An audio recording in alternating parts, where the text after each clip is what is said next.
When God became a man, he shared in our struggle.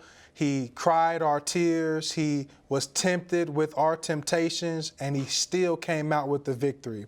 Stay tuned as Jesus teaches us how to overcome this world.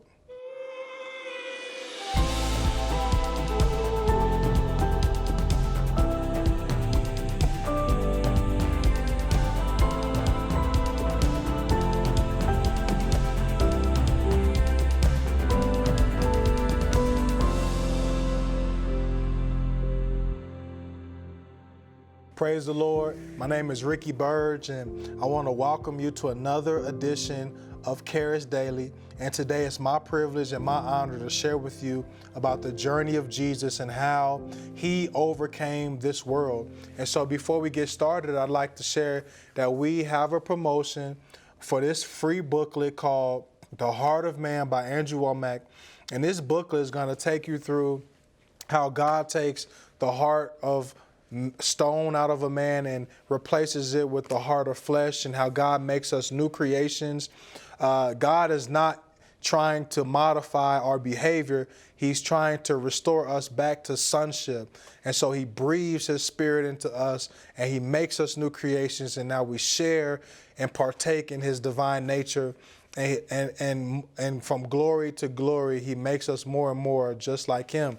And so if you feel like, man, I'm just trying to figure out how to break different cycles in my life, I'm trying to figure out how to see myself the way God sees me, if those are things that you'd like to know, I think this booklet will be a great resource for you, and it will really help enrich your Bible study time. And so you can get this by going to charisdailygtn.com. And if you're watching a rerun, you can just check out the current offer and we can make that available for you for free as well. Also, please go to chariscampusdays.com. We're having campus days here at our headquarters in Woodland Park, Colorado, where you can come and experience what God is doing here in this place. And so there's going to be lots of food and fellowship and fun activities, worship, prayer. You'll be receiving ministry of the word from some of your favorite instructors and able to interact with them as well. And so this is a free 3-day event, and we just want to welcome you to come out here and to fellowship with us.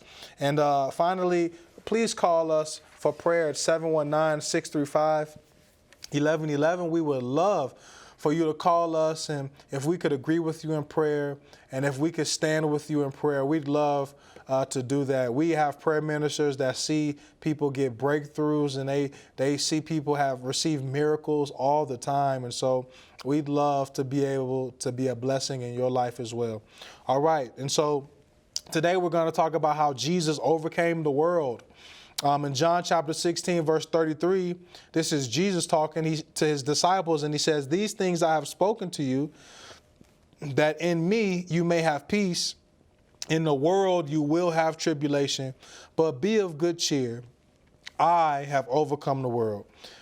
And so Jesus also had to subdue some things during his earthly life and earthly ministry. He had to prevail against some things in his earthly life and earthly ministry, and he had to get the victory. There were things that were trying to subdue him and to dominate him, and he had to fight the good fight and find victory.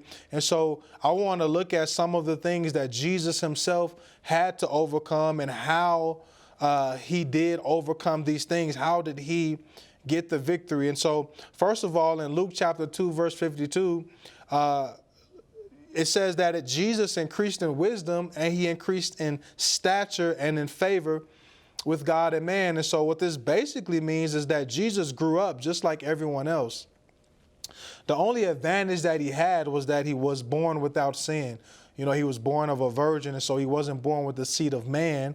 And so he didn't inherit the sin nature of man, but he was born of the seed of God, and so he was sinless. But yet, besides that, he was just like every other person. Jesus had the full human experience, and I think sometimes people might think that Jesus is in a different category. He didn't go through things the way we did. But the truth is that he increased in wisdom, he increased in stature and in favor with God and man. He wasn't born with wisdom. He had to obtain wisdom. He had to increase in wisdom. In Hebrews chapter 5, verse 8, it says that though he was a son, yet he learned obedience by the things which he suffered. And so Jesus wasn't born obedient. I know that sounds crazy to say, but the scripture says that he had to learn obedience. And Jesus had to suffer in the flesh to choose the Father's will for his life. His flesh did not want the sin and the sickness and the poverty and the death and the evil of this world to come on him. And Jesus' flesh did not want to go to the cross. His flesh did not want to be sacrificed and broken and bruised and beaten to the point of disfiguration. His flesh did not want that. And so he had to bring his flesh into agreement with the will of the Father for his life. And so though he was a son, the perfect son, in whom the Father was well pleased, he himself still had to learn obedience. And through suffering in the flesh and bringing his emotions and all of those things into subjection to obey the will that the Father had for his life. And so even in Hebrews chapter 2, verse 7, it says, therefore, in all things, Jesus had to be made like his brethren, that he might be a merciful and faithful high priest in things pertaining to God to make propitiation for the sins of the people. And so this tells us very clearly that Jesus was made like us in all ways. The only exception being that he did not have a sin nature. So he participated in the entire and in the complete human experience. He felt our pain. He cried our tears. He ate our food. He heard our stories. Jesus was human. And so what we see in the life of Jesus, those things are common to all people. The different challenges that he had to overcome are common to all of mankind. And so the way that he modeled this overcoming lifestyle, the way that Jesus got the victory, serves as a model for you and I to obtain that very same victory over the very same hurdles or obstacles. And so in Matthew chapter 2, verse 13, we'll start off at looking at some of the different things he had to overcome. Verse 13 says, now when they had departed, talking about Mary, Joseph, and Jesus, when they departed, behold, an angel of the Lord appeared to Joseph in a dream, saying, arise, take the young child and his mother, and flee to Egypt, and stay there until I bring you word. For Herod will seek the young child to destroy him. And so they couldn't stay in their home country, and they had to go to a neighboring country. They had to go to Egypt. And so this is a mind-blowing statement, but some people may not have maybe paid attention to this, but Jesus was a refugee. Mary and Joseph, his parents, for a time were also refugees. And so it's interesting to think that what was it like for Jesus to be a refugee? What was it like for him to live in this foreign country where they speak a different language and they have a different culture, and they don't have relatives in Egypt. They don't have a network in Egypt. They're foreigners. They're strangers. They're not citizens of this nation. They're there just because they couldn't live in their own nation. It was impossible for them to stay in Israel, and so they were forced to come to this place. And so we don't know whether they were welcomed by the Egyptian people or not. We don't know how difficult it was for them or not, how they were able to work and sustain themselves. And so those were different challenges that Jesus had to face starting off growing up. In Matthew chapter 2, verse 19 to 21, it tells a story that Jesus only was able to return back to Israel after Herod died. And so we don't know how long it was from the time that Jesus was born to the time that Herod died. Some people say it could have been as little as 3 to 6 months, or it could have been a few years. We don't know. But the fact still remains is that Jesus knows what it feels like to be a refugee. He knows what it's like to have the experience of being in a different country with refugee status. And so in Matthew chapter 2, verse 16, it says, Then Herod, when he saw that he was deceived by the wise men, he was exceedingly angry, and he sent forth and put to death all the male children who were in Bethlehem and in all its districts, from 2 years old and under, according to the time which he had determined from the wise men. And so Jesus survived an attempted child assassination. Not many people could say that when they were a child, someone tried to kill them. The closest thing we can get is maybe, these days is that abortion or certain things.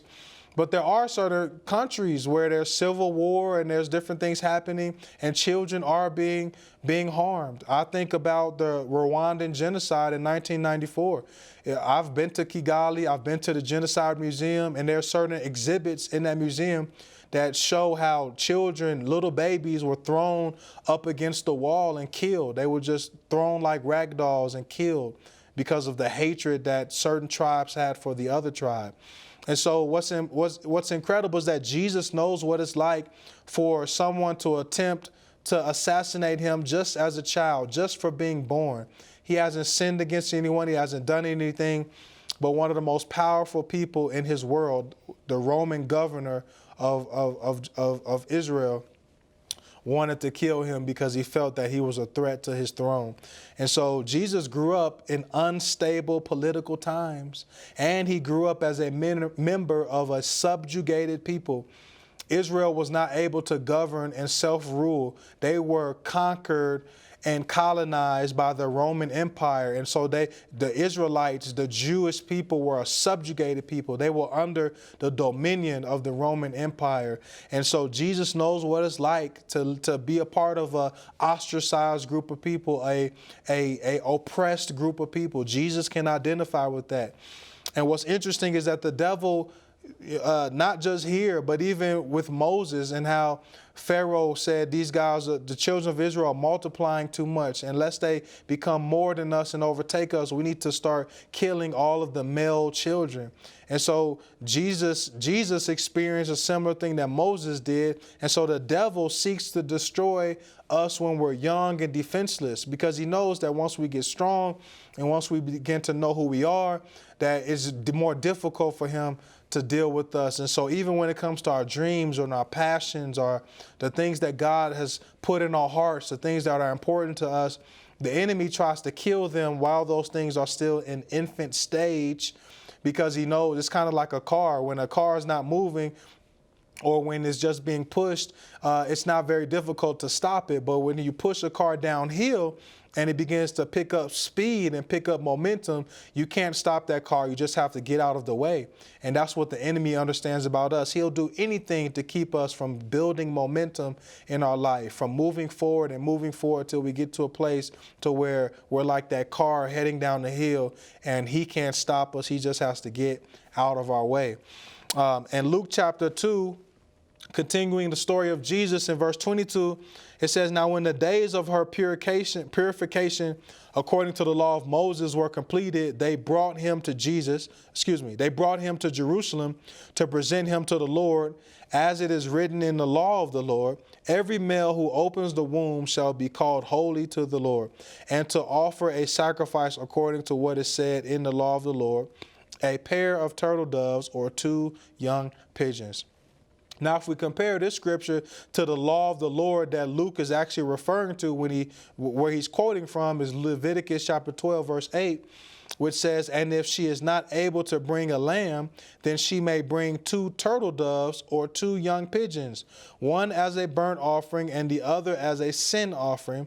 So the priest shall make atonement for her, and she will be clean." And so what happened is in ancient Israel, according to the customs and according to the law, when a woman would give birth, she had to present a burnt offering and a sin offering. And so there were 2 forms or 2 classes of this offering. The first one we find in Leviticus chapter 12, verse 6. It says that the parents who could afford it were to offer a lamb. But in Leviticus chapter 12, verse 8, it says that the parents who could not afford the lamb, they could offer 2 turtle doves or 2 young pigeons. And so the ideal version of that sacrifice would be to bring a lamb. But The poorer version of that sacrifice would be you either bring 2 turtle doves or you can bring 2 different pigeons. And so, you know, I know the wise men came to Jesus in Matthew chapter 2, verse 1 to 11. It tells a story of how they gave great gifts of great value. And I'm not sure exactly what happened to those gifts, or if Mary and Joseph offered Jesus up before the wise men showed up. That might have been the case. But what we can say is that when Mary and Joseph presented Jesus to the temple, that they presented and offered up the poor version of the purification offering. They did not offer up the lamb, which was the ideal offering. They offered up the poor version that they could afford, which was the 2 turtle doves or the 2 young pigeons.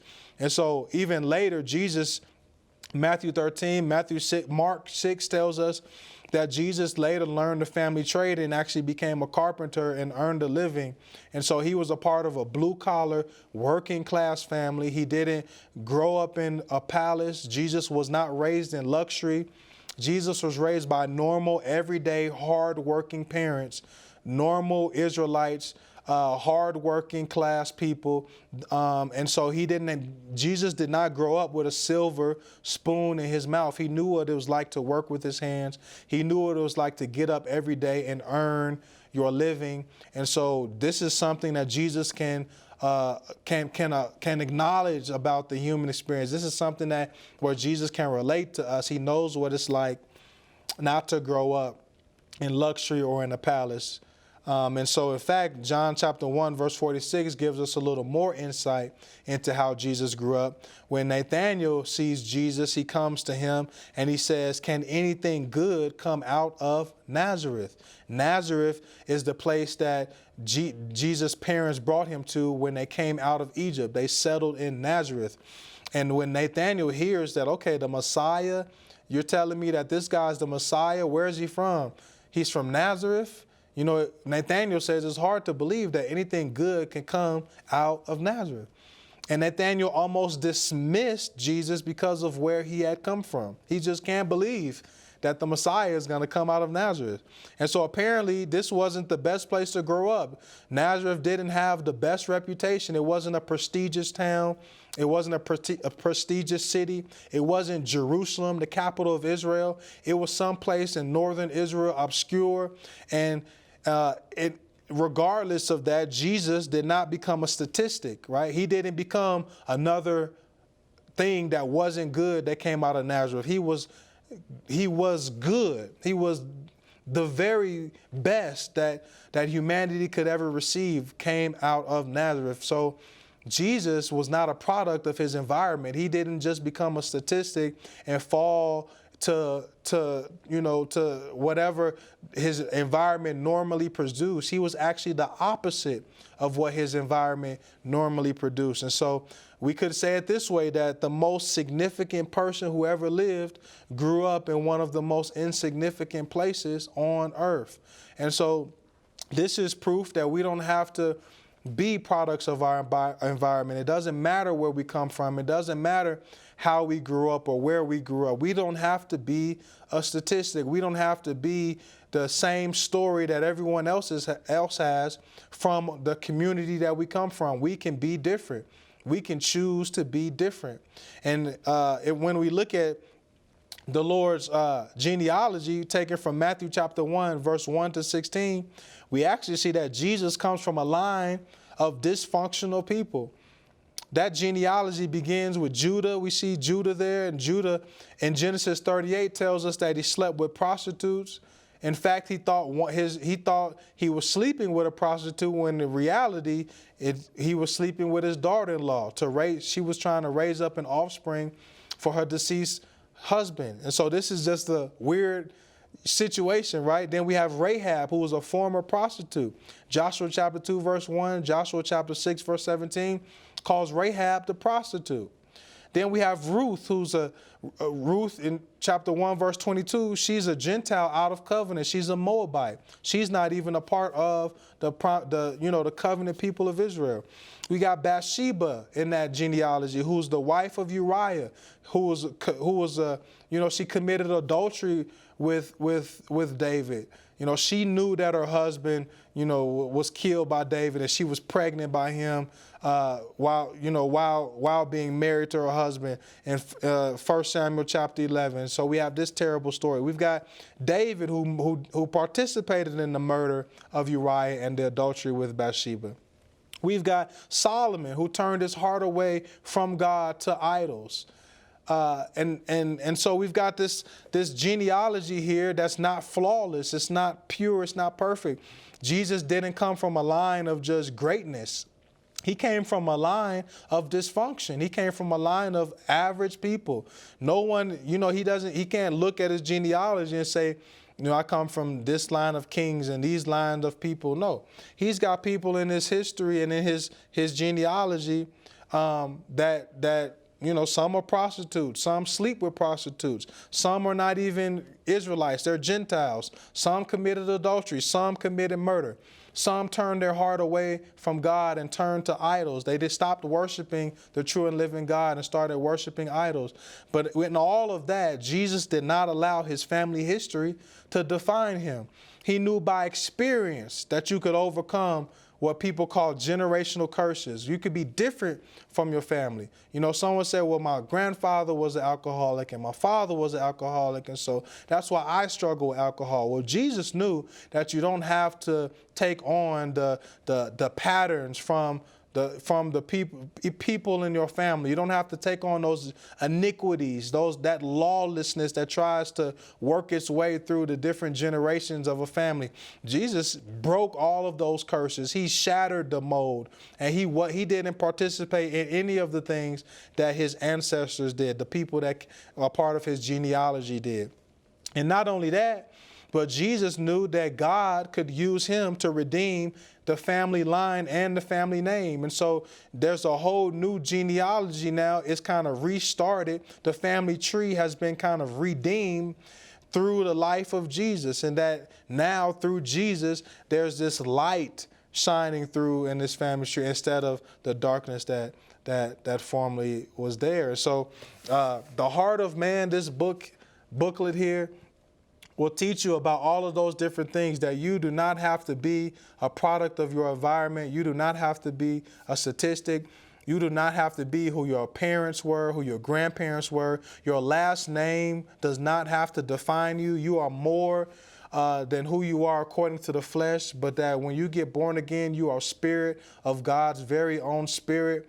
And that as Jesus is, so are you in this world. And you get the new birth comes with a new identity, with a new nature and a new heart and a new spirit in you. And all things have become new and old things have passed away. And so you don't have to live according to what you were born into. You can be born again into the family of God, and your family tree can also change as well. And God can use you to redeem that family line, and you can be a good thing that comes out of Nazareth. And so another thing that Jesus dealt with in 1 Peter chapter 2, verse 7, it talks about that therefore to you who believe, he is precious, but to those who are disobedient, the stone which the builders rejected has become the chief cornerstone.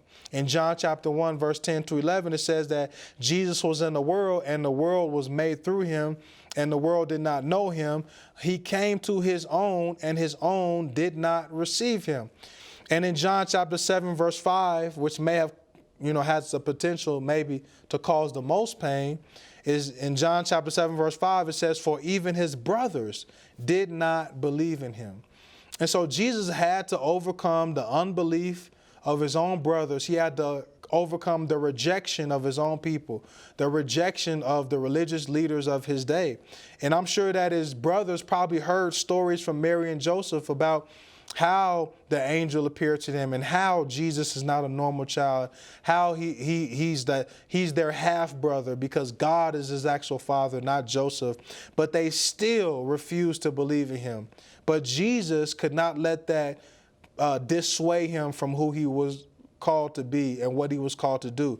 Jesus stayed on the path, and eventually his brothers did come around and they did believe in him. We know this because Jude was one of his half-brothers, and James was also another one of his half-brothers. And so Jesus could not wait for his brothers to support him, but he had to follow his path and trust that they would eventually see the truth of who he really was. And there's so many other things. The slander in John chapter 8, verse 41, he had to overcome, where they said, you do the deeds of your fathers. And then they said, we were not born of fornication. We have one Father, that is God. Now, we know that Jesus was born of a virgin, but everyone did not believe that. So it seems there were rumors around how Mary got pregnant.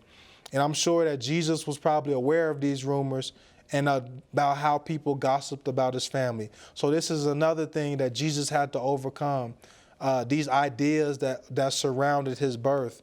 Even his physical appearance in Isaiah 53, verse 2, it says, for he, the servant of God, grew up before him like a tender shoot or plant, and like a root out of dry ground. He has no stately form or majestic splendor that we would look at him, nor handsome appearance that we would be attracted to him.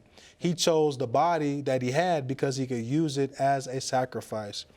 And so in Hebrews chapter 10, verse 7, it says that, then I said, behold, I have become, in the volume of the book, it is written of me to do your will, O God. So in spite of all of these different challenges and different things that Jesus had to overcome, Jesus says in the volume of the book, it is written of me. So it doesn't matter if people think that I was born of fornication. It doesn't matter that I had to live as a refugee in Egypt. It doesn't matter that someone tried to kill me when I was just a child. It doesn't matter that I've been rejected by my own brothers. They don't believe in me. The leaders of my religion, Judaism, they don't believe in me. The people of Israel don't believe. It doesn't matter that I've been rejected and despised. In the volume of the book, it is written of me. And this is where I find my worth and my value. And this is where I find the will of God for my life. And so, in Matthew chapter 3, verse 17, it talks about how the Lord spoke over him that you are my beloved son and who I am well pleased. God speaking from heaven, the Father pronouncing his affirmation of who Jesus is, that he is the beloved Son of the Father and that the Father is well pleased in him. And this, I believe, is the power that worked in Jesus to help him overcome the world. And so I'd encourage you, please, get this booklet, The Heart of Man. I believe that it'll encourage you. I believe that it'll bless you. And I believe that it'll help you tremendously in your times of study with the Word of God. You can get it at charisdailygtn.com. It's free. And if you're watching a rerun, you can also check out our current offer, and we'll make that available for free as well. chariscampusdays.com. If you go there, you'll find out about our campus days this year from April 2nd to April 4th. It's a three-day event, absolutely free of charge, with worship, prayer, just a power time in the Lord, powerful word, and messages from some of your favorite instructors. And also you can call us for prayer at 719-635-1111. Our phone ministers are standing by, waiting to hear from you, waiting to agree with you, and believing and trusting that God is doing great things in your life. And so I trust that you've been blessed today, and I look forward to seeing you on the next episode.